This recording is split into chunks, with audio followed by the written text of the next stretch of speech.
दोस्तों, आई tycoons research team में आपका स्वागत है। आज का मुद्दा है गांधी एक समीक्षा।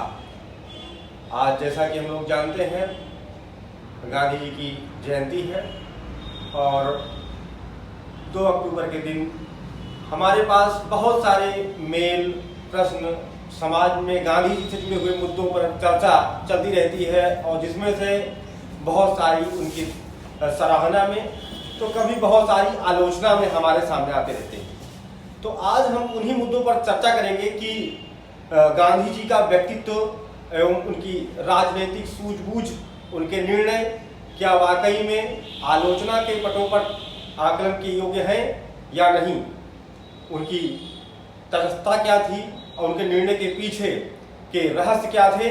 आज उन पर दृष्टिपात करेंगे। हमारे बीच उपस्थित हैं माननीय श्री डॉक्टर अंशुल वाजपेयी जी, जो कि BHU से PhD होल्डर हैं हिस्ट्री में और आप DIS के संस्थापक एग्जीक्यूटिव डायरेक्टर भी हैं और विगत 15 वर्षों से सिविल सेवा के परीक्षार्थियों को अपना योगदान दे रहे हैं। और साथ ही हमारे साथ हमारे यूथ शिवानी अग्रवाल जी हैं, जो कि सिविल सेवा परीक्षा की तैयारी कर रहे हैं और हम इनके माध्यम से जान पाएंगे कि हमारा जो यूथ है वो गांधी जी के विषय में क्या सोचता है। तो अभी हम सबसे पहले तो यही जानना चाहेंगे आपसे सर कि गांधी जी के बारे में आप क्या सोचते हैं और किस हद तक आप उनसे जुड़े हुए हैं और उनसे आपका लगाव किस तरह से पैदा हुआ।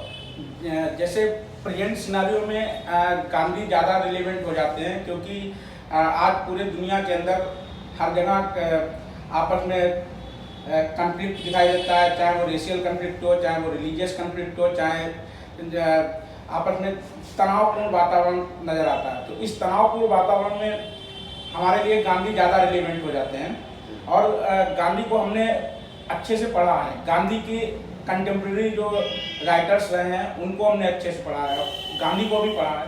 तो पढ़ने के बाद एक चीज़ हमें समझ में आई है कि गांधी के बारे में लोगों ने केवल सुना है, दूसरों के मुंह से सुना है, गांधी को किसी ने पढ़ा नहीं और पढ़ा तो उन्हें समझा नहीं। अगर हम गांधी को आज पूरी दुनिया के लोग गांधी को समझ जाए, सही से समझ जाए और उसे आत्मसात कर लें, तो ये निश्चित रूप से कह सकते हैं कि ये जो तनावपूर्ण वातावरण, जो कॉन्फ्लिक्ट, जो एटमॉस्फेयर है और जो रेशियल कॉन्फ्लिक्ट हो चाहे रिलीजियस कॉन्फ्लिक्ट हो, वो उससे काफ़ी हद तक छुटकारा पाया जा सकता है। तो हमें गांधी के दर्शन को लोगों को बताना पड़ेगा, लोगों को समझाना पड़ेगा कि ये आज रिलेवेंट है। आपने गांधी को कैसे समझा? गांधी को हमने अपने एकेडमिक लाइफ के दौरान, एकेडमिक जीवन के दौरान ही गांधी को हमने सही से पढ़ा। गांधी से जुड़े हुए जो विवादास्पद मुद्दे थे उनकी गहराई में जाने का प्रयास किया। उसके लिए तमाम जो अनबायस्ड राइटर्स हैं उनकी बुक्स की हेल्प ली। इसके अलावा जो लेटर्स हैं जो उनको सही से हमने पढ़ा और इसके बाद उनका इवेल्युएशन किया। इसके बाद हमें काफ़ी हद तक कंक्लूजन हमने निकाला कि जितने भी गांधी से रिलेटेड जो इशूज हैं, कंट्रोवर्शियल इशूज हैं, जिनके बारे में लोग गांधी की सीधे सीधे आलोचना कर देते हैं कि गांधी ने ऐसा नहीं किया, ऐसा नहीं किया, तो उसके बारे में हमने एकदम से ये चीज़ निकाली है कि दरअसल में जो कुछ भी किया उन्होंने उस समय या तो परिस्थितियों का परिणाम थे या उस समय के हिसाब से बेटर अल्टरनेटिव वही चीज़। अच्छा शिवानी जी, हम आपसे पूछना चाहते हैं कि एक आदर्श के रूप में गांधी जी को आप किस प्रकार से देखती हैं? मैं गांधी जी को आदर्श में इस प्रकार देखती हूँ कि गांधी जी कह लीजिए तो ये गांधी जी महान नहीं थे, बल्कि उनके वो टूल्स महान थे जिन्होंने उनको महान बनाया। जैसे कि उनके जो टूल्स थे जिनके लिए वो जाने जाते हैं, जो ट्रुथ एंड नॉन वायलेंस, सत्य और अहिंसा, इनके यही 2 टूल्स थे जिनके लिए इनको जाना जाता है। इनका व्यक्तित्व इन्हीं 2 टूल्स पे निर्भर था जिससे वो महानता अपनी सिद्ध कर पाते हैं, जो कि उन्होंने एंशिएंट कल्चर से अडॉप्ट किया था।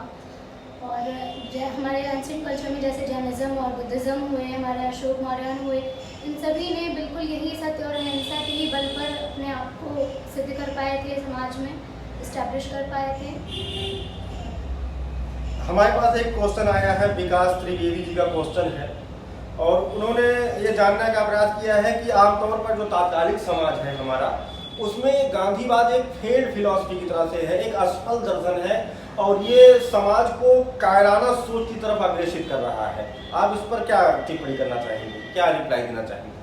देखिए, गांधी जी ने बिल्कुल ऐसा नहीं कहा है। गांधी जी ने बिल्कुल यही चीज़ एकदम अपने एक्सरसाइज की है कि हमें बिल्कुल कर्म पे ही निर्भर रहना चाहिए। वो गांधी जी का इसमें बहुरूपी रूप भी सामने आता है। वो मल्टी टैलेंटेड थे और उन्होंने हमेशा कर्म को ही प्रधान बताया, और वो भगवत गीता से काफ़ी इंस्पायर्ड थे। उन्होंने कर्म को ड्यूटीज इज सुपीरियर, उन्होंने ऐसा कहा भी है। इस चीज़ को हम दोबारा से री एक्सप्लेन करना चाहेंगे। जैसे लोग इस चीज़ को गलत समझ लेते हैं कि गांधी की अहिंसा जो है वो कायराना है, क्योंकि वो उन लोगों को गांधी की अहिंसा की डेफिनेशन नहीं पता, गांधी की अहिंसा की परिभाषा नहीं पता। गांधी की अहिंसा और महात्मा बुद्ध की अहिंसा दोनों में फर्क है। महात्मा बुद्ध की अहिंसा है किसी को मत मारो, गांधी की अहिंसा ये नहीं है किसी को मत मारो। गांधी की अहिंसा है if you are capable to harm anybody and you are not doing so, it means you are influence with the Gandhi philosophy. अगर आप किसी को नुकसान पहुंचाने की स्थिति में हैं और उसको नुकसान नहीं पहुंचा रहे हैं तो ये वास्तविक अहिंसा है। अगर आप किसी को नुकसान पहुंचाने की स्थिति में नहीं है और कह रहे हैं कि हम नुकसान नहीं पहुंचा रहे तो ये कायरता है। गांधी की अहिंसा ताकतवर का अस्त्र है, एक पावरफुल इंसान का अस्त्र है, और ये आज भी पूरी दुनिया के अंदर अगर गांधी की अहिंसा को कोई फॉलो करता है तो वो एक सशक्त राष्ट्र ही गांधी की अहिंसा को फॉलो कर सकता है। अगर हम सशक्त राष्ट्र हैं, हम दुनिया को ये दिखा सकते हैं कि हमें ताकत है आपको नष्ट करने की, लेकिन क्योंकि हम गांधी के देश के रहने वाले हैं और इसलिए आपको नष्ट नहीं कर रहे हैं, पहल नहीं करेंगे आपको नष्ट करने की, तो ये गांधी की अहिंसा है। इस पे आज भी पूरी दुनिया लाभान्वित इस सिद्धांत से हो रही। कायरता कहीं से भी गांधी की अहिंसा नहीं है। गांधी ने कई बार कहा, गांधी मास लीडर थे, गांधी जन आंदोलन के प्रवर्तक थे भारत के अंदर। गांधी कहते थे कि अगर 1-2 हज़ार लोग पुलिस थाने का घेराव कर रहे हैं और शांतिपूर्वक घेराव कर रहे हैं, इसका मतलब 2 हज़ार लोगों को क्षमता है पुलिस थाने को नष्ट करने की, लेकिन वो कर नहीं रहे और पुलिस उन पर 15-20 पुलिस वाले अगर लाठियां चला रहे हैं, वो लाठियां खा रहे हैं, तो ये दिखाता है कि वो गांधी की फिलॉसफी को फॉलो कर रहे हैं। 5 लोग या 10 लोग जाके पुलिस थाने के सामने खड़े हो जाएं और नारा लगाएं और बाद में कहें हम गांधी की फिलॉसफी को मान रहे हैं इसलिए थाने में आग लगा नहीं रहे, ये कायरता है। इसमें बहुत छोटी सी लाइन है जिसको हमें समझना पड़ेगा कायरता और अहिंसा में। तो गांधी की अहिंसा को लोगों ने गलत इंटरप्रेट किया कि गांधी का अहिंसा कायरता, कहीं से भी गांधी की अहिंसा कायरता नहीं है। गांधी की अहिंसा है अपनी शक्ति को दूसरों के सामने प्रदर्शित करना ही गांधी की अहिंसा है। इस पर हम आपसे बाद में प्रश्न करेंगे। पहले तो हम आपसे जानना चाहेंगे थोड़ा गांधी की विदेश नीतियों के बारे में, जिस पर वो क्रिटिसाइज होते रहे हैं। जैसा कि नटल कांग्रेस की स्थापना गांधी जी ने रंग भेद के खिलाफ किया था, जैसा कि उनका कहना था 1894 में। अफ्रीकी राष्ट्रीय कांग्रेस के साथ उसका जो है बाद में विलय कर दिया गया था 1912 में, लेकिन वो अंग्रेजों के द्वारा प्रशासित हो रही थी, मतलब कि उसके जो चेयरमैन थे सब भी ब्रिटिशर्स थे। तो अगर गांधी कहते हैं कि हम वहाँ के लोकल्स को सपोर्ट करने के लिए काम कर रहे हैं, तो उनको अंग्रेजों के द्वारा स्थापित किसी पार्टी में कैसे शामिल कर देते हैं? और ऐसा तो कांग्रेस भारत में भी इसी तरह से कार्य कर रही थी। इसको तो भी कहते हैं कि सेफ्टी वाल्व थियरी थी कांग्रेस का उद्भव। देखिए, गांधी ना तो अंग्रेजों के खिलाफ थे और ना ही गांधी दक्षिण अफ्रीकी लोगों के समर्थक थे। गांधी दरअसल में जो डिस्क्रिमिनेशन हो रहा था रेस के आधार पर, रेशियल आधार पर, उसका गांधी विरोध करते थे। गांधी अगर कोई अंग्रेज भी, कोई ब्रिटिश ऑफिसर भी अगर रेसिज्म का विरोध करता है तो गांधी उसके समर्थक थे। गांधी ने नटाल कांग्रेस बनाई थी इसी अपार्थाइड के अगेंस्ट, इसी रंगभेद नीति के अगेंस्ट गांधी ने नटाल कांग्रेस बनाई थी। इसके बाद 1911 में गांधी वापस आ जाते हैं। गांधी के वापस आने के बाद गांधी का कोई अफ्रीका में इंटरफेयर रह नहीं जाता है। अफ्रीकी लोगों ने गांधी की फिलॉसफी को फॉलो करके आगे चीज़ों को बढ़ाते हैं। गांधी का कोई इंटरफेयर रहता नहीं है और गांधी ब्रिटिश आइडियोलॉजी में विश्वास करते थे। क्यों? क्योंकि गांधी ब्रिटिश से पढ़े हुए थे, ब्रिटिश रूल्स रेगुलेशंस को जानते थे। शुरुआत में जब गांधी यूथ थे तो गांधी को ब्रिटिश फिलॉसफी में पूरा विश्वास रखते थे, लेकिन जैसे जैसे गांधी ने अफ्रीका में एक्सपीरियंस लिया कि हमें फर्स्ट क्लास के टिकट होने के बाद भी निकाल दिया जाता है, तो ये क्या है? ये रेशियल डिस्क्रिमिनेशन है, ना कि discrimination between civilised and uncivilised. Act British proclaimed that they are discriminating on the basis of civilization and uncivilization। लेकिन गांधी ने इस चीज को प्रूव किया कि ऐसा नहीं है। आप सिविलाइजेशन और अनसिविलाइजेशन के आधार पर डिस्क्रिमिनेट नहीं कर रहे, आप ब्लैक एंड व्हाइट के आधार पर डिस्क्रिमिनेट कर रहे हैं। ये खत्म होना चाहिए। ये किसी भी सिविलाइजेशन का बेस नहीं है कि आप देश के आधार पर डिस्क्रिमिनेट करें। ये ना क्रिश्चियनिटी में ऐसा है, ना कोई अच्छी कहीं आपको ये नहीं लगता है कि ये केवल एक व्यक्तिगत रूप से बदला लेने के लिए, या अगर आप कुछ कर रहे हो तो वहाँ के जो स्थानीय लोग हैं और अंग्रेज उनके ऊपर रूल कर रहे हैं, उनको भी उपनिवेश बनाकर रखे हुए हैं, तो आप उनको समर्थन दो ना। आप जैसे अभी हम बात करेंगे, आपसे बात करना चाहेंगे बमबथा विद्रोह के बारे में 1906 में जो हुआ था, जिसमें कि वहाँ के स्थानीय शासक के ऊपर टैक्स लगा दिया गया था जुलूमों के ऊपर, तो वो यूनाइट होकर के सरकार का विरोध कर रहे थे और उसमें जो बोर वार शुरू हो गया था, बोर युद्ध, उसमें इन्होंने अंग्रेजों ने मारना शुरू किया, जुलूमों को मारना शुरू किया। और वहाँ पर जो गांधी जी थे उन्होंने अपने नटल या कांग्रेस के थ्रू जो भी मेंबर्स अपॉइंट हो रहे थे, इंडियंस को उसमें हायर किया गया और नटल इंडिया एम्बुलेंस ग्रुप बनाया गया। नटल इंडिया एम्बुलेंस ग्रुप में इंडियंस को अपॉइंट किया गया जिनको पैसा मिलता था अंग्रेजों के माध्यम से, और वो क्या करते थे, जो अंग्रेज घायल होते थे उनको चिकित्सालय पहुंचाते थे। और वहाँ की जो लोकल जुलूम है, आप उनके विरोध में गांधी जी से पूछा गया तो उन्होंने खुद ही ये स्टेटमेंट दिया था, गांधी ने स्वीकारा था ये बात को कि जुलूमों से हमें सहानुभूति है, लेकिन अंग्रेजों के प्रति यह सुविधा प्रदान करना मेरा कर्तव्य है। आप इस पर क्या कहना चाहेंगे? देखिए, ये किस तरह से देखिए गांधी अंग्रेजी सोच के अंग्रेजों के यहाँ ही वो पढ़े लिखे थे, कानून की डिग्री उन्होंने प्राप्त की थी। लेकिन अब ये यहाँ पे ये देखना है कि ये विद्रोह जो हुआ था, ये विद्रोह का स्वरूप क्या था, जो आपने विद्रोह जिसकी बात, जिसमें जुलूमों ने पार्टिसिपेट किया था। और वहाँ का जो राजा था अफ्रीका का, दरअसल में वो बोर विद्रोह जो था वो डच लोगों का, डच जो निवासी थे उनके द्वारा किए गए अंग्रेजों के अगेंस्ट किया गया विद्रोह था। तो डच लोग भी अफ्रीका को उसी तरीके से एक्सप्लॉइट कर रहे थे जिस तरीके से ब्रिटिश एक्सप्लॉइट कर रहे थे। तो ऐसी कंडीशन में गांधी जी एक्सप्लॉइटेशन के अगेंस्ट थे, चाहे वो राजा द्वारा किया गया एक्सप्लॉइटेशन हो, चाहे वो अंग्रेजों द्वारा किया गया एक्सप्लॉइटेशन हो। तो यहाँ पे गांधी को जो इंटरप्रेट कर रहे हैं आपकी, उन्होंने जुलूमों के अगेंस्ट काम किया, ऐसा कुछ नहीं किया। जिन जुलू लोग ट्राइब्स ने बोर्स के साथ में मिलकर के लड़ाई करी, उनके अगेंस्ट थे। अफ्रीका के इंडिजिनियस लोगों के गांधी अगेंस्ट नहीं थे। लेकिन इतिहासकारों ने तो इसको यही दिखाया है कि वो स्थानीय जुलू नहीं, स्थानीय जुलूओं के अगेंस्ट नहीं, स्थानीय लोगों के अगेंस्ट कहीं से भी नहीं थे, केवल बोर के अगेंस्ट थे। और ब्रिटिश रूल ऑफ लॉ को गांधी फॉलो करते थे। गांधी मानते थे कि ब्रिटिश का एक जस्टिफाइड वे में शासन चलाते हैं ये लोग, क्योंकि अभी गांधी बहुत युवा है, 59, आप जोड़ लीजिए 25 में गांधी की क्या एज रही होगी, ये 35-37 का आदमी है, जिसमें केवल पॉलिटिकल एक्सपीरियंस गांधी का कुछ भी नहीं है। गांधी ने भी ब्रिटिश के डिस्क्रिमिनेशन को नहीं देखा है, ब्रिटिश को ही पढ़ा है। तो ऐसी स्थिति में गांधी की जो आइडियोलॉजी है वो ऑब्वियसली ब्रिटिश की फेवर में रहेगी। लेकिन जब गांधी उसको खुद एक्सपीरियंस करेंगे तब गांधी को आपके हिसाब से ये जुलूमों के विरुद्ध नहीं, जो इनको अंग्रेजों ने मेडल दिया था जो इसके कार्य के लिए कि बोरवार के विरुद्ध, उसमें जो कि इन्होंने वापस कर दिया था जलियांवाला बाग कांड के बाद में,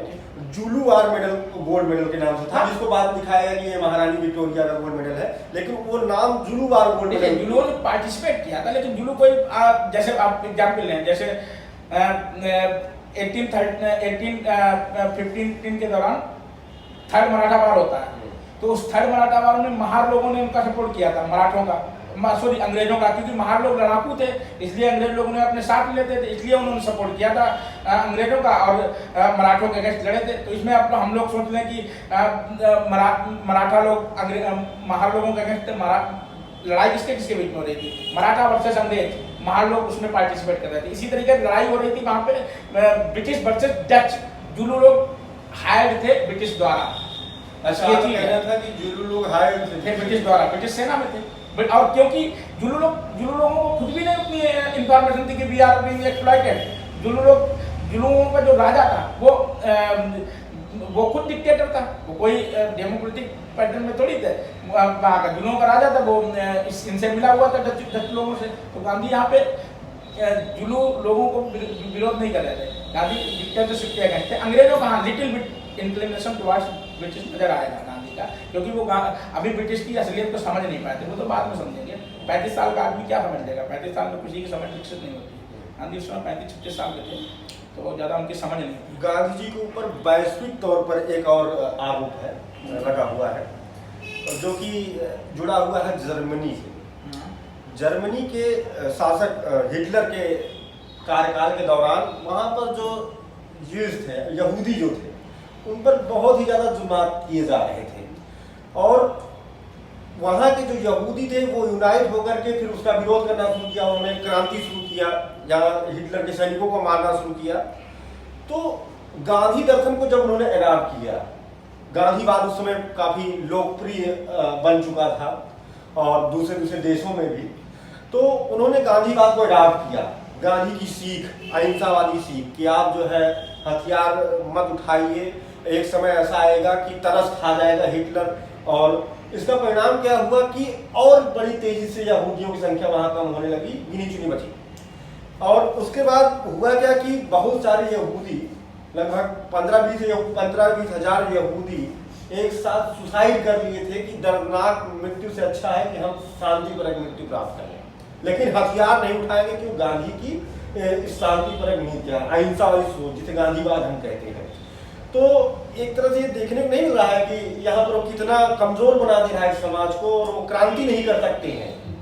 देखिए, ये 1930-35 के बाद की घटना है। इसमें पहली बात तो आपको ये बता दें कि गांधीयन फिलॉसफी जरूर वहाँ पे रही हो या ना रही हो, इसके बारे में भी डिस्कस करेंगे। गांधी का वहाँ पे कोई इंटरफेयर नहीं था जर्मनी के केस में, गांधी इंडिया में थे। दूसरी चीज, ये आप कैसे कह रहे हैं उन्होंने गांधी फिलॉसफी को अडॉप्ट कर लिया था? गांधी को फिलॉसफी को समझे ही नहीं होंगे। गांधी ने कभी भी ये नहीं कहा कि अगर कोई भयंकर जुल्म हो रहा हो राज्य द्वारा और उसमें आपको मार दिया जा रहा है और आप उसका प्रतिरोध ना करें, ये गलतफहमी है। सेकेंड वर्ल्ड वॉर के बाद जब भारत में क्विट इंडिया मूवमेंट होता है, सेकेंड वर्ल्ड वॉर के दौरान ही, तो क्विट इंडिया मूवमेंट के टाइम गांधी ने, जब गांधी को प्रेशराइज किया गया कि भारतीयों द्वारा की गई हिंसा है, इसका विरोध करो, तो गांधी ने एक लाइन बोली थी। गांधी ने कहा था कि ये राज्य द्वारा की गई हिंसा के विरोध में बहुत ही छोटी हिंसा है। तो ये एकदम से गलतफहमी है। गांधी अहिंसा के इतने कोर सपोर्टर थे कि कोई मार दे और गांधी कहते हैं उसका विरोध मत करो, मर जाओ, ये गलतफहमी है। गांधी की अहिंसा, पहले ही हमने डिस्कस किया था, गांधी की अहिंसा ताकतवर का अस्त्र है।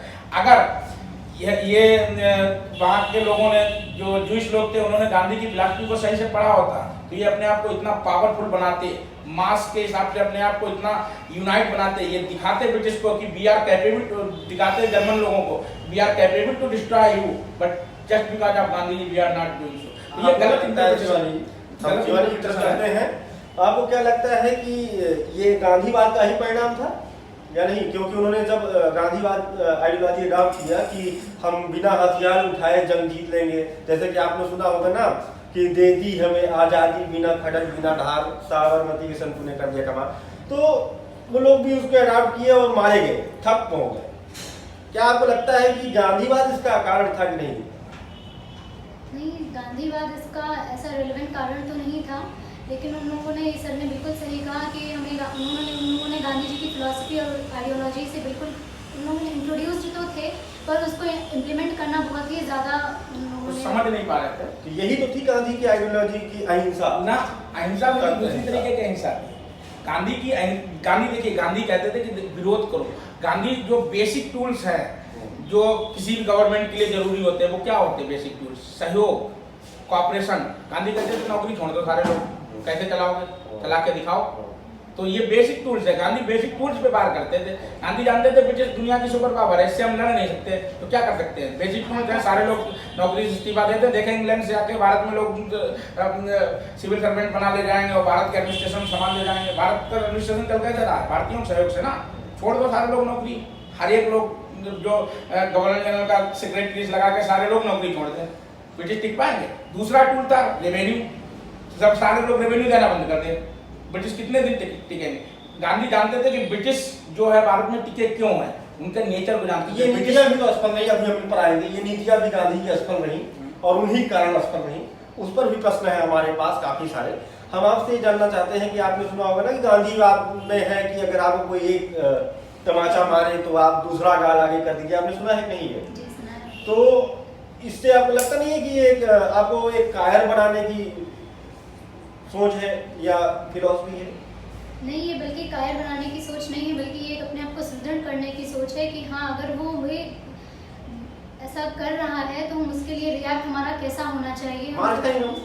नहीं, मार नहीं खाएं, बल्कि हम उसको ये बताएं कि हम मार खा रहे हैं, पर क्यों खा रहे हैं। जब कुछ भी होता है तो उसके पीछे सबसे बड़ा रीज़न होता है। उन्होंने उस कारण को ही ढूंढा है। बिल्कुल जैसे गांधी का कहना था कि अगर आप, जैसे आप हैं, आप खली के सामने जाए, खली गांधी ब्लास्फेमी मानता, आप खली के थप्पड़ मारें, अब खली दूसरा गाल कर दे या चुप रहे, तो आप खली की हिम्मत होगी आपको दोबारा मारने की? नहीं होगी, क्योंकि खली आपको मार सकता है। गांधी का अहिंसा सशक्त का अस्त्र है कि हम नुकसान पहुंचा सकते हैं, तो आप एक मारेंगे, एक मारने के बाद आप चुप हो जाएंगे, आपको शर्म आ जाएगी कि ये हमें मार सकता है, लेकिन मार नहीं रहा, इसका मतलब इसके अंदर कुछ ना कुछ है और आपका वही हृदय परिवर्तित होगा।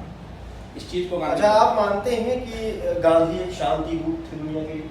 शांति दूत के संदर्भ में हम उनको नहीं देख सकते। गांधी ने भारत की जरूरतों के हिसाब से नेशनल मूवमेंट के नेचर को चेंज किया। उनका एक ध्येय था ना, पीस, यूनिवर्सल पीस। यूनिवर्सल केवल हम ये नहीं कह सकते केवल गांधी थे, ये तो भारत की फिलॉसफी है, हमारी इंडिजिनस कल्चर है। वो भी सोचते थे डेफिनेटली, ये हमारी हर भारतीय सोचता है, ये हमारी इंडिजिनस कल्चर है, ये हमारे ब्लड में है शांति। हम लोग, हमारे वैदिक ग्रंथों में ओम शांति शांति शांति पाठ होता है, तो शांति तो हमारे ब्लड में है। तो गांधी कोई इसके आविष्कार करता नहीं, आविष्कार करता नहीं था। हम गांधी मानते, देखते हैं, सारे लोग मानते हैं, वो ये चाहते थे और उस छवि के रूप में वो देश के मतलब कि मंच पर देखे जाते हैं। केवल देश के नहीं, अंतर्राष्ट्रीय स्तर पर भी देखे जाते हैं। लेकिन यह बात भी खंडित होती है।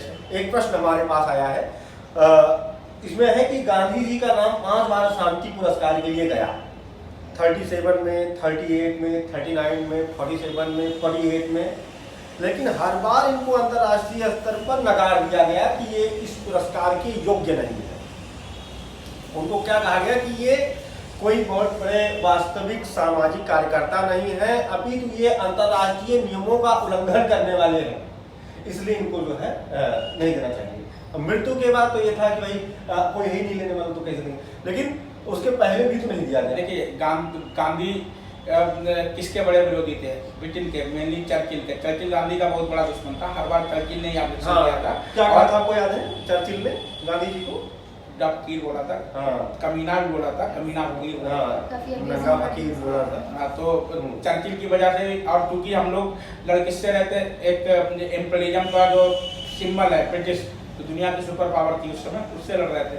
तो और ऐसा आदमी जो ब्रिटिश के पूरी तरीके से नुकसान पहुंचा रहा है, कैसे उसको नोबेल या ये कोई चीज दे देंगे? यानी कि ये पुरस्कार उनको चर्चिल के कारण मिला। हाँ, चर्चिल के कारण बायस।